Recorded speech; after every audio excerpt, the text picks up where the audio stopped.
Hey guys, Ethan Fleischer here. Today I'm out in the gorgeous North Country of northern Minnesota, the land of 10,000 lakes and the land of the white pine, the red pine, the jack pine, and everything is just frozen in time here. The hoarfrost is caked on everything, and it's just this. It's crystallized in time. It's as beautiful as it's more beautiful than a hippie's crystal, because it's not a hippie's crystal. So today I wanted to talk about environmentalism, and I want to talk about the city and technology. First of all, I should probably introduce myself. I'm a writer, I'm a musician with itis. You can check out some of my short stories if you just Google my name. Lately I've got into horror. I've got a Medium page. I review local artists, and this is just the most gorgeous day I've seen all winter. I think it is just beautiful. I can't get over it. So what I wanted to talk about first and foremost is this problem that I see with environmentalism, because I'm a big fan. No, I shouldn't say I'm a big fan. I love northern Minnesota. I think it raised me. I think the Smoky Hills raised me. I think I know a lot of people are going to be like, Smoky Mountains? Is that what you're... No, it's Smoky Hills. It's in northern Minnesota. Okay, you got a flat plain. Laurentian moves through. Anyway, causes some elevation, and it's gorgeous. You can look out and see from... This is the most beautiful drive I've been on. I don't know how long. Okay, so my problem with environmentalism lately, first of all, I'm a big fan of a lot of the like Mark Fisher and his critiques of capitalism and technology, sort of idea of the end of history, that technology has congealed, our sense of innovation has congealed, and along with that, culture has kind of congealed. And like guys like Jacques Ellul, I don't know if I'm pronouncing that right, but he has incredibly interesting things to say about technology, what he calls technique.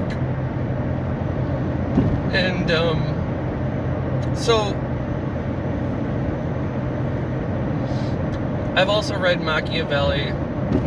I've been thinking about a lot of the dissident right thinkers out there right now, and I think a lot of their thoughts are flawed, but they're really interesting thinkers. I have a lot of respect for anybody who's searching. I'm not a political guy. I don't care if you're on the left or right. If you have something interesting to say, I'm here for it.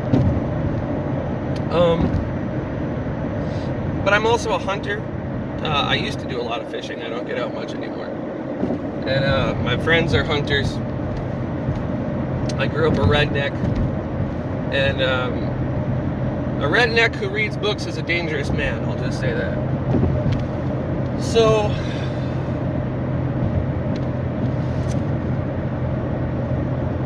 when we talk about environmentalism today, gosh guys, I wish you could see this. Jeez. When we talk about environmentalism today, I just gotta show you. We're not talking about this.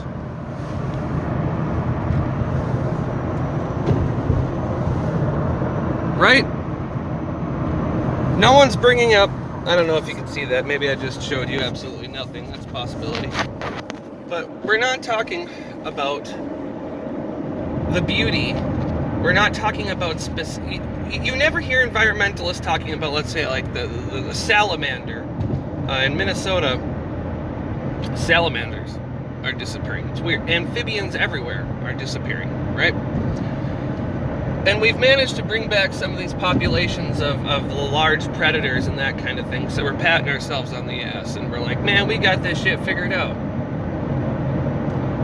But there's so many species that are disappearing. There's plant species that our vegetation is changing.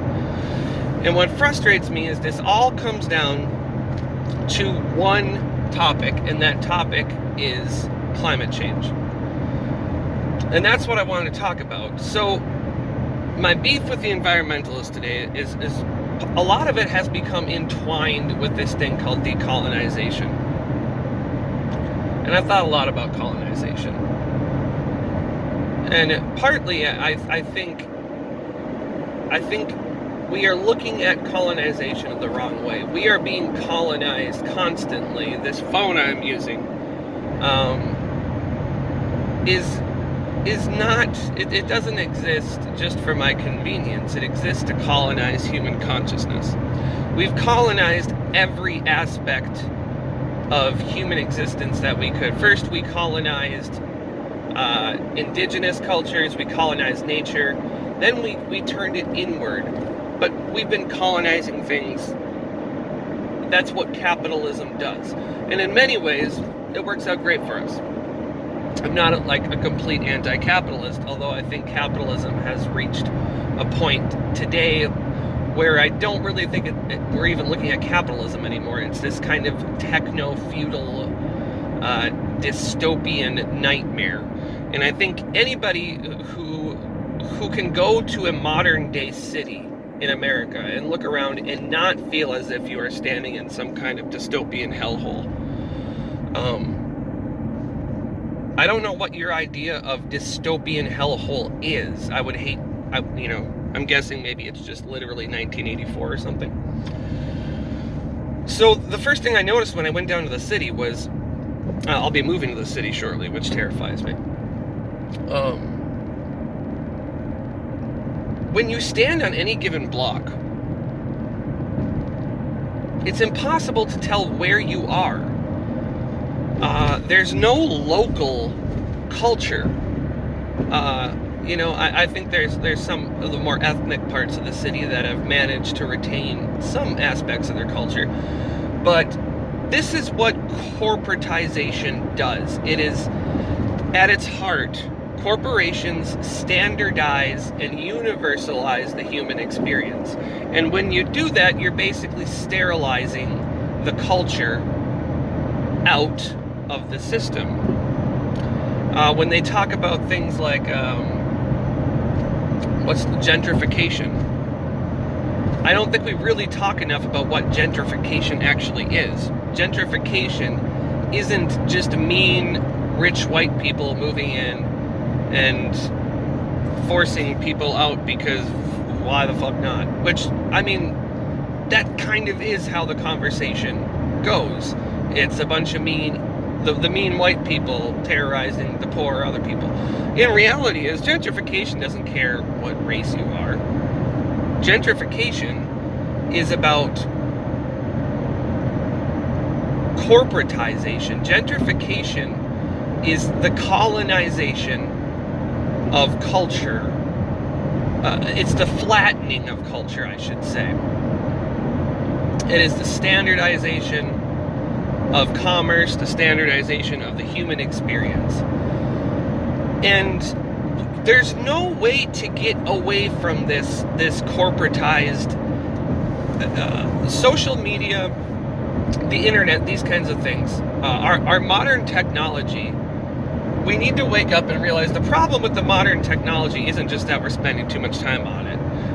It's not just that it's running our lives now. It's that it has colonized the inner experience of the human being. There is no way anymore you can't go run away from, if you live in this city, you are stuck. So when these environmentalists in the universities who have grown up in a city their whole life start talking about environmentalism, I tune them out immediately, because they have virtually no idea what a world that they talk about decolonization, but their entire existence is colonized to the very neural networks that they are using to drum up their ideas. The only place that we can get away from the commodification, from the corporatization, the standardization, all the other izations of the world is through the woods. So when I go down to the big mini apple and I'm looking around, I'm like, I just pray that I'm going to see some weirdo. I want to see some weirdos down there, It gives me a little faith in humanity, because the standardization has become so complete, and this is what totalitarianism in the 21st century will be. It's not going to look like 1984. It's not even going to look like a Brave New World. It is going to be the complete flattening of human experience. It is the colonization of consciousness itself. That is the next step.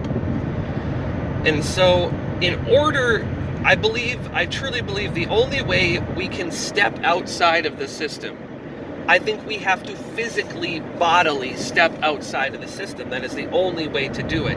You can't just project your mind out of the system, especially when the tools you are using to project your mind out of the system are part of the colonial system. So I completely agree with the decolonization party, or the movement, that colonization is, we're living in colonization 2.0.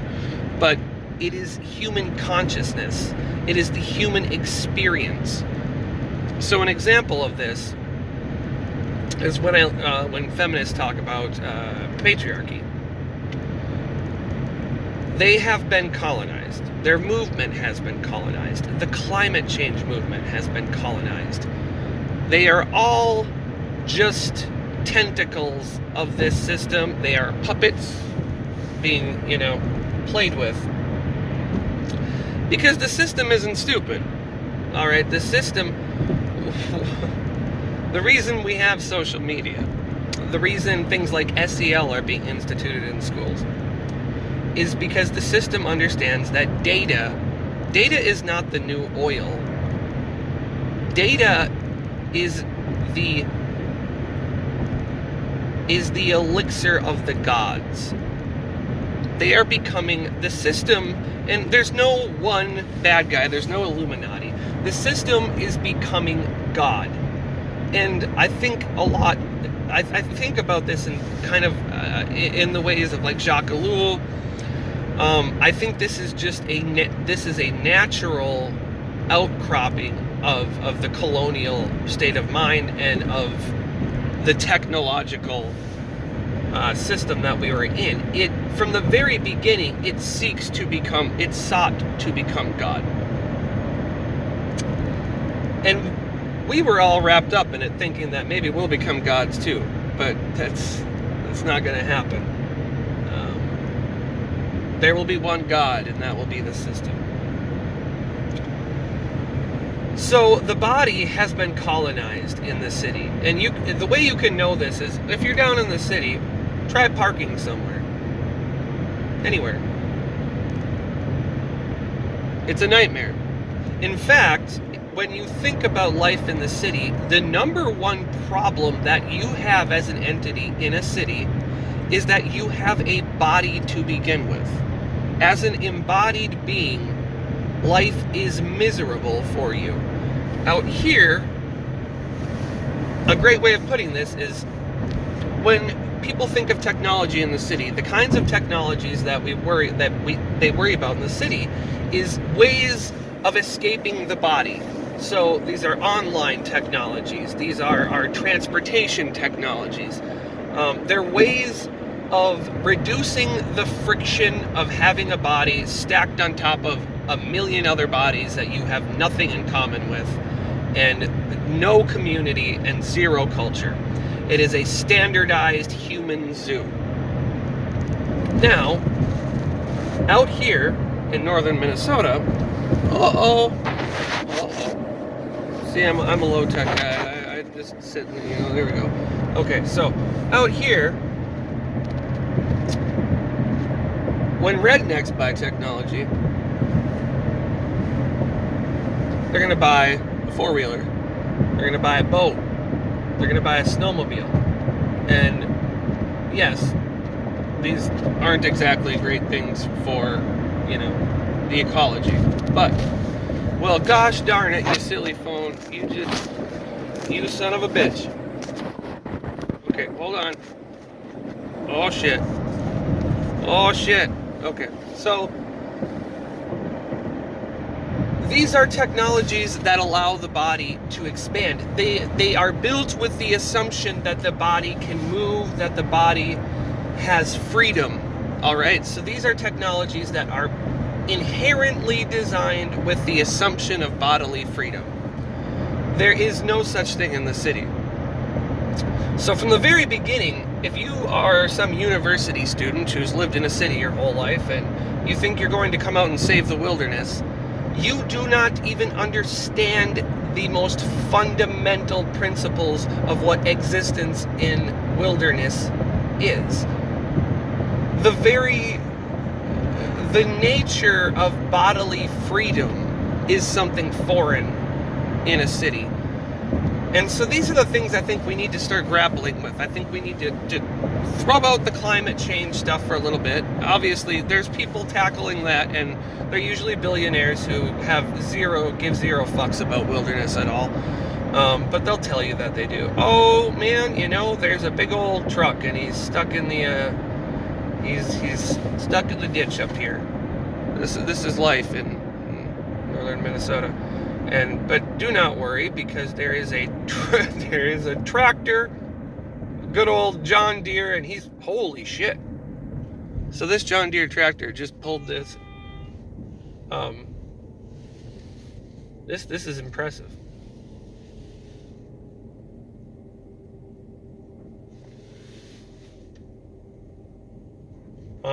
I don't know if I should drive around. We'll see what happens here.